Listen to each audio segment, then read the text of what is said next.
Welcome back. Great to have your company on this Tuesday morning. Now, it is the age-old dilemma whether to scrimp and save and enrol your child in a private school or stick with a public system. Many people think it is worth the extra money, but new research shows that in the last 5 years there's been a resurgence in parents sending their kids to public schools. Statistics show that 65% of Australian kids are enrolled in a public school and 35% attend a private school.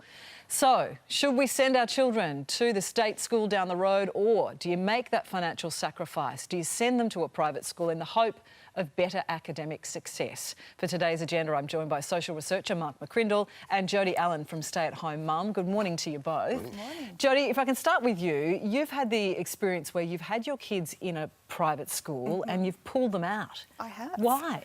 A lot of reasons, really. There is cost, of course. You know, private schools are very expensive, and with that money I can afford to send them to, you know, karate lessons and swimming lessons and things like that. But also the curriculum has been a lot better. Their discipline,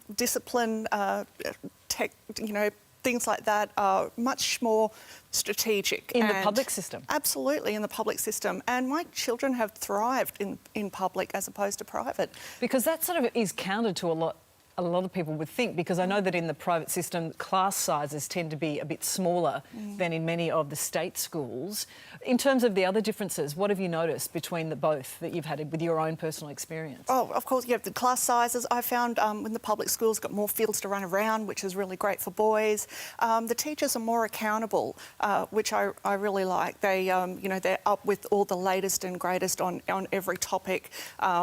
They just tend to be more knowledgeable on things like autism spectrum and things like that, which affects me, and it's just been really great for my children. Wow, it's an interesting one. And Mark, in terms of your perspective, the research is quite surprising in terms of the number of people making that choice, doing what Jodie's doing. Yeah, particularly of recent times. So over the last 30 years, public schools have grown by less than private schools. The growth has been in private. But in the last 5 years, that's flipped. And it's the public system that's added 3 times as many students as the private system. And that last 5 years, of course, has coincided with rising house prices, cost of living pressures.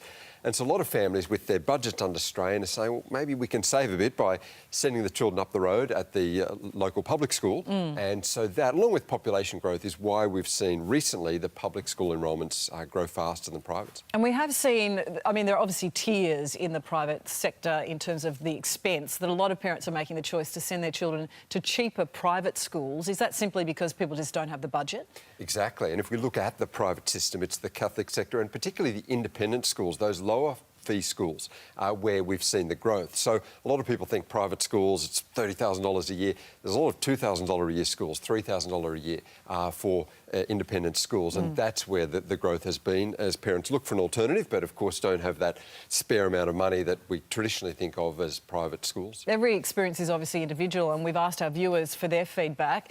Robbie has said, I'd love to be able to afford to send my daughter to private school. She's stuck in a public school where most of the Year 4 students are at a Year 2 level.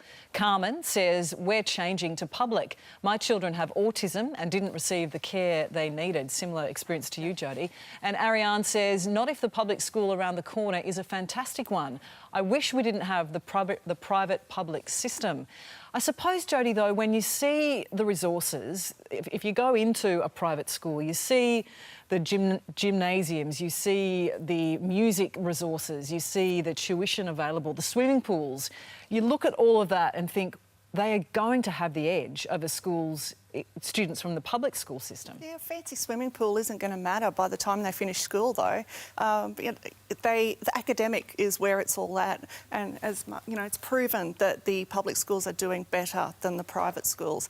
And plus, with the demographic of public schools, they're going to be exposed to all people, which is great because that's how it is when they're going to be out in the workforce, rather than have that very sheltered experience. So you've got to give them a little bit of struggle muscle. You think? Worth doing. So is it being reflected academically, Mark? Are we seeing that there just simply isn't the result coming from the outlay? Yeah, if it's purely a parent's focus is academic performance, well, the selective schools are in the public sector. And if you look at the leagues tables, as they're called, the top performing schools in the HSC or any Year 12 exams, you do see about 9 out of the top 10 are public schools. But they're a different kettle of fish, though. They're the selective system where they're the best of the best. And so it does depend on what parents are looking for. Most parents choosing private education, looking for a broader experience beyond just the academics, co-curricular and other things, and those facilities will help provide that. But also, as you mentioned, the smaller class size in the private system does assist some.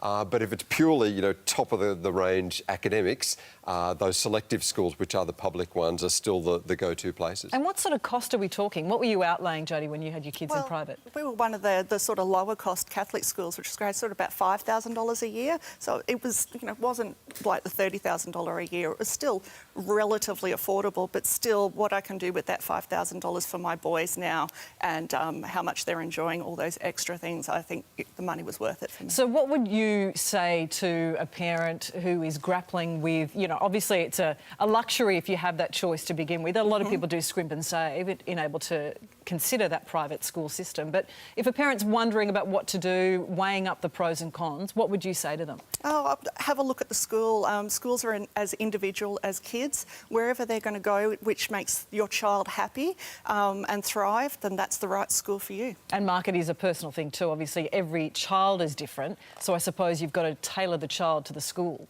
Yeah, exactly. And work out from a parent and family perspective, what is your focus? What is the priority?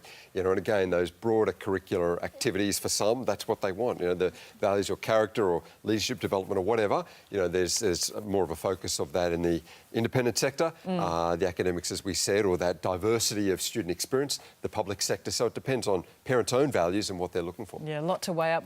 Good to have you in and to talk about this topic. Thank you, Jodie, and thank you, Mark. Thank you. Carl. Thank you, Deb.